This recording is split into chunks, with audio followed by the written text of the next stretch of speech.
Jean-Jacques, qu'est-ce que tu es en train de faire en ce moment? En ce moment, je termine tout le design sonore des nouveaux objets violets qui vont sortir après le lapin d'Abastag, c'est-à-dire ce qui s'appelle Mirror et Daldal.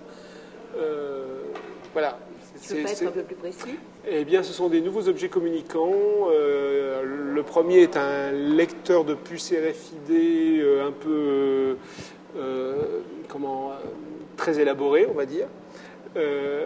Qui se branche sur le port USB de son ordinateur et qui permet d'envoyer des informations, une sorte de raccourci interface, comme des raccourcis clavier, avec des petits lapins, c'est tout mignon. Et puis Daldal, je ne peux pas encore en parler parce qu'il n'est pas sorti, donc c'est secret. Sinon, je fais des spectacles en duo avec Nicolas Claus.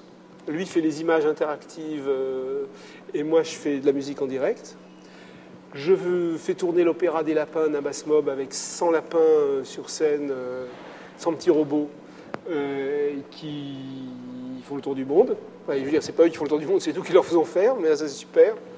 Et je prépare un album sous mon nom, mais ça va mettre longtemps à fabriquer. Je travaille avec le collectif Sur le Toit sur le site des petits repères pour les enfants. On fait un jeu tous les 2 mois. J'en fais encore. Je soutiens en ce moment ma compagne, la réalisatrice Françoise Roman, qui fait un happening dimanche prochain à la Bellevilloise et qui sort un nouveau DVD et qui est à Beaubourg pour les cahiers du cinéma dans le cadre du festival d'automne, et je lui donne un sacré coup de main. J'ai intérêt parce que sinon de toute façon je vois plus mes ordinateurs. Là en ce moment toute la maison est phagocytée par ces projets. Et je continue mon blog quotidien drame.org/blog 7 jours sur 7 depuis 3 ans.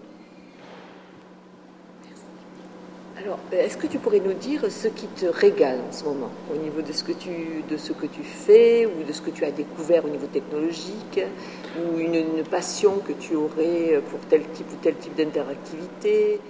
Alors, j'ai des nouveaux jouets. Oui. J'ai mon iPhone.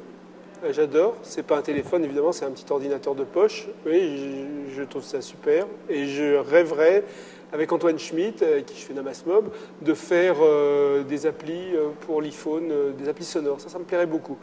En dehors de ça, j'ai des synthétiseurs tout petits, très amusants, comme le Tenorion ou le K-oscillateur, qui me permettent de ne pas attraper mal au dos quand je vais faire des concerts avec. Donc je les adore. Et en plus, ce sont des interfaces solides, sur un peu des principes qui ressemblent aux instruments virtuels que je fabrique avec Frédéric Durieux sur lecielestbleu.com. Il y a beaucoup de liens, mais c'est pas du virtuel là. Donc c'est assez marrant à utiliser. En technologie, c'est mes derniers coups de cœur. Très très brièvement, qu'est-ce qui te désole dans le secteur? Dans le secteur Ce qui me désole dans le secteur, parce que hors secteur, ce qui me désole, c'est l'exploitation de l'homme par l'homme. Mais dans le secteur, ce qui me désole, c'est que dans toutes les écoles en France particulièrement, la pédagogie est de meilleur en meilleur, les étudiants sont de mieux en mieux formés, mais que les débouchés sont de plus en plus étroits. Et ça me désole. Merci.